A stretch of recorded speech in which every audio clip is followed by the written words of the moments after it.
ఈ పౌష్టికాహారం ప్రజలందరికీ అందాలి అన్న ఉద్దేశంతో దానిలో పంచామృతాలతో అభిషేకం చేసి దాన్ని తీర్థంగా ఇవ్వటం వచ్చింది. అయితే ఈ కాన్సెప్ట్ అర్థం చేసుకోలేని కొంతమంది సినిమా సన్నాసులు ఏం చేస్తారంటే, ఏమంటే 20 రూపాయలు పెట్టి పాల ప్యాకెట్ వేస్ట్ చేసే వల్ల పాల ప్యాకెట్ తో పేదలకు పాలు పంచొచ్చు కదా అంటారు. అదే చెప్తే మొండగోపీడు 200 రూపాయలు పెట్టి ఆ సినిమా చూసి డబ్బులు వేస్ట్ చేసే కంటే ఆ 200 పెట్టి పేదవాళ్ళకి అన్నం పెట్టొచ్చు కదా అని చెప్పడం వెళ్ళాడు. ఎందుకంటే వినేది మనమే, హిందువులే కదా వింటాము. కాబట్టి హిందువులకే సొత్తపోసు కబుర్లు అని చెప్తా ఉంటారు. కానీ మన దేవాలయంలో మనం పారపోస్తున్నామని వాళ్ళు ప్రచారం చేసుకుంటున్న అభిషేకం వెనకాల, పాల వెనకాల ఇంత ఆరోగ్య రహస్యాలు ఉన్నాయి. ఇదే కాదు, దేవాలయంలో జరిగే ప్రతి దాని వెనకాల ఏదో ఒక తత్వం ఉంటుంది, ఏదో ఒక రహస్యం ఉంటుంది. అది ఆధ్యాత్మికం కావచ్చు, మానసికం కావచ్చు, భౌతికం కావచ్చు, సామాజికం కావచ్చు, సాంకేతికమైనది కావచ్చు. ఖచ్చితంగా ఈ కారణాలన్నీ ప్రతి దాని వెనకాల ఉంటాయి.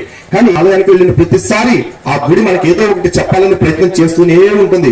కానీ మనం గుడి చెప్పేది వినం, గుడిలో పంతులు గారు చెప్పేది వినం.